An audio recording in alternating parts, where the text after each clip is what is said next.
And joining us now is Connecticut's Attorney General William Tong. Attorney General, thanks for joining us. Your state was part of this case before the International Trade Court. You netted a victory, but then it was paused by the appeals court. So help us understand, how long could this battle go on? Well, I think we're going to get into court pretty quickly on this. And it wasn't a block. You said it was a pause. It was a big win, and it moved pretty quickly. This wasn't a temporary restraining order. It's not a preliminary injunction. This is a final judgment that says what everybody knows. Congress has the power over tariffs, Article 1, Section 8, as Gene said in the prior segment. And the president doesn't have the power unilaterally under the International Emergency Economic Powers Act, or IEPA, to assess tariffs all over the world on countries for which no one has declared an emergency. And so it's so unconstitutional, so unlawful, that it didn't take long for this federal court, the Court of International Trade, to determine that this had to be stopped. And it's going to the federal circuit. They paused it. It's an administrative stay just to give everybody time to file their papers and get ready to go to court and go before a United States Court of Appeal. And we feel confident about our chances there because we think the court will see it the same way. The administration had tried to argue in one court filing that blocking these tariffs, quote, would cause significant and irreparable harm to U.S. foreign policy and national security, adding that negotiations with trading partners are in a, quote, delicate state. Now, the judge apparently didn't buy that argument, but what's your reaction to the administration trying to convince the courts that this is why they should let the tariffs stay in place? Frankly, it's hard to overstate how much harm, how much irreparable harm the president and this tariff action has done already to states, to Connecticut families and small businesses. You know, if these tariffs are able to proceed, just the 12 states that are in our coalition in this case, we might have to pay more than $3.4 billion more over the next year. Just the states, that's taxpayers in our 12 states. And you think about the damage that's being done right now to Connecticut families. I have 3 teenagers, 19, 16, 13. As we look forward to, we're going into summer, but we're going to have to buy clothing, shoes, school supplies. A lot of that comes from overseas, China, Canada, Europe. We need a new car in our family. That's something that we're looking forward to over the next year, year and a half. Those prices for cars are already up 12% or more. Food, particularly ethnic food. I'm a Chinese American, and a lot of the stuff that we buy for meals, nights, weekends, holidays, a lot of that comes from overseas, and the price of that is skyrocketing. And never mind, in Connecticut, we have a lot of big manufacturers. We have Sikorsky that makes Black Hawk helicopters. We have Electric Boat that makes nuclear submarines, Pratt Whitney that makes jet engines. Think about the price of material for all of those companies to make products, national security, defense-related products that are vital for our national security and to protect the American people. How much more expensive that is getting. Attorney General, you and I have talked before about your family's story coming from China and immigrating to the U.S. So I want to get your reaction to the breaking news from the Supreme Court this morning, which will allow the White House to end protections for over 500,000 migrants from Cuba, Haiti, Nicaragua, and Venezuela while the appeals process plays out. Your reaction? Yeah, not only that. Way through the courts. Let's go now to David Levi. He is one of the business owners who filed that tariff lawsuit against Trump that set all of this off. So truly, David, you know, you're the one at the heart of this, the butterfly's wing, right? That fluttered, and now here we are. I know you've got a business that makes educational musical toys. You're in Charlottesville, Virginia, where you have built your small business. And I know, though, that many of your components are imported from China, as well as other countries. Your attorney, Riley Stevens, is here as well. So I really appreciate having both of you. David, let me start with you, though, because the trade court ruled in your favor, right? I talked about you as the butterfly's wing. It started, you get the ruling in your favor. Then today, an appeals court temporarily says, hold on, we're going to let Trump's tariffs go ahead as this all works its way through the courts. So does that concern you? Well, that's part of the checks and balances system. It means that when there is a final decision, it's going to be a decision that sticks and that I can actually plan my business forward with. These last 2 months, they felt much longer than 2 months. We've seen the tariffs go up, down, sideways. I've been petrified. I haven't been able to plan my business. If the tariffs get too high, I have to stop producing my little science kits in America, think about getting like Europe to build my kits and maybe sell my products to Europeans. So yeah, it's definitely a lot of emotions. I'm definitely in the short term exhausted, but given the motion and given all these positive comments I've received in the last few hours, I'm definitely long term optimistic about being able to make my science kits in America.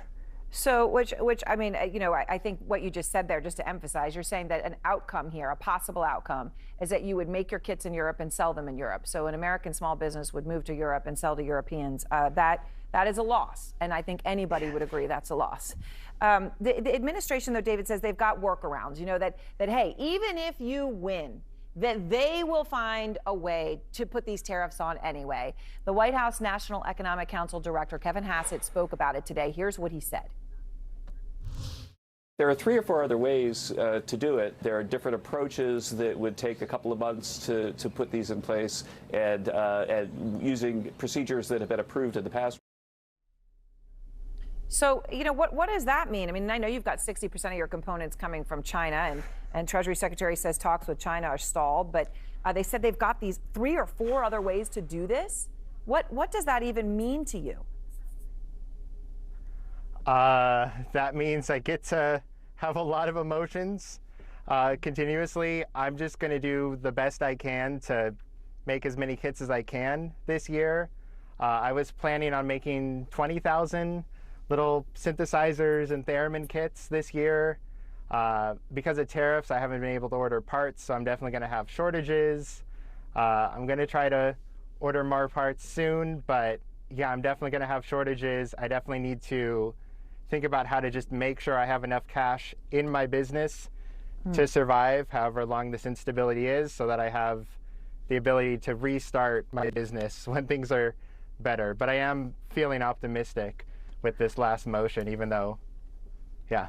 So Riley, can I ask you, when you listen to David talk about trying to tread water to stay in business, right, as all this works its way through the courts, and now you've got the ruling in your favor, you've got the temporary stay. How long does it take for this to get, I suppose, to the Supreme Court and get a decision? So it remains to be seen.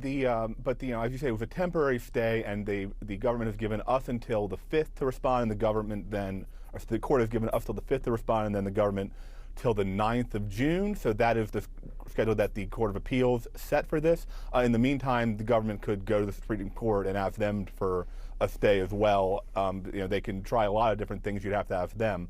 But that is, we're looking at still in the next few weeks here, we're hoping to have more progress. But it's just, as you say, that was just a temporary thing where the courts want to hold pause on something, want to take time to actually read the materials, and so they just got this last night, so it's understandable that they want a moment to review it. All right. Well, David and Riley, thank you so very much. I appreciate it. And now David, can put a face to the court case that launched all of this, and appreciate both of you so very much. Try to figure out what the tariffs are going to be this morning. We have to do so much planning in advance, and then when you have something as impactful as a 10%, 20%, 50% tariff, whatever Mr. Trump decides that morning, you have to have the cash to pay for that. We don't get our goods out of the port until we pay. And has it cost more money already? Of course it's cost more money. We have to plan for that, and our costs are going up. As you talk to these folks who you're representing, do you say, hang in there for weeks, months? I can't tell you how long you're going to need to hang in there. What are the conversations like that obviously don't break attorney-client privilege? So as you say, unfortunately, I cannot reveal conversation with our clients because they're covered by attorney-client privilege. But what I will say is this, that it's not only our clients, but businesses around the country that are suffering the whiplash, as you call it. This is one of the reasons why we should not have a system where one man can set tariff policy anytime he wants, can impose tariffs or lift them anytime he feels like it. The Constitution gives Congress, not the president, the power to set tariffs. And one reason why is so that there's no one person who has complete control over the system and can manipulate it based on his day-to-day whims. If he wakes up on the wrong side of his bed, he decides to impose tariffs on foreign movies, as he threatened to do, or on iPhones and then lift them or impose them on something else. We should have the rule of law in our system of international trade, not the rule of any one man. For people who follow politics closely, they may maybe be surprised to see someone from the Cato Institute involved, since Cato's been a key defender of largely Republican policies. So I wonder, though, if you can give us insight. I imagine there are a lot of folks who would like to be represented by the quality of lawyering, and you have to make decisions about that. Why this case? Why was it important enough for Cato to get involved? So I would note I'm not representing him in my role at Cato. Cato does not litigate cases. I'm representing him as just an individual lawyer, and my main job is a professor at George Mason University. That said, at Cato, we are not Republicans or Democrats. We are libertarians. We support free markets and individual liberty, and we oppose the political right or the political left when they threaten free markets and liberty. And obviously, Trump starting the biggest trade war since the Great Depression is the kind of thing that we can be expected to oppose, since we have, for decades, since long before I was at Cato, have supported free trade. And that this is still going through the courts, and the original ruling hasn't been defeated, but it's been put on hold. But when a ruling is put on hold, it doesn't mean it's been defeated. It means that it's allowed to be tested more. But in essence, the Democratic governors that helped sue the Trump government, and a lot of businesses are suing him, these efforts were at least partially successful in putting a hamstring on Trump's tariffs, at least putting them in this precarious position. Because I think it's fair to note that Trump is clearly abusing his tariff powers. Like, first of all, the powers don't actually belong to the president. They were sort of given to the president a long time ago. Again, this is the mistake, I think, of the status quo in the era of Trump. A lot of the powers you give the American president, especially including the constitutional ones, like the power of pardoning, but even the ones that have sort of been given to him, that Congress has sort of lent him, the presidency, over the years, operate under the assumption that the president isn't an a-hole, isn't a corrupt SOB. Because if they are a corrupt SOB, then this is what happens. Because in some cases, Trump is just wantonly breaking the law, but in other cases, it's like, well, he might actually have some of these powers some of the time in some limited fashion, but because that that uncertainty exists, that vagary exists, that he can sort of abuse that and run up the middle. And what they're showing here is that Trump, it was never intended to just be able to put unilateral global tariffs on people. It was to respond for quick action when necessary, and that's not what's happening here. And you're seeing a response from business and from politicians.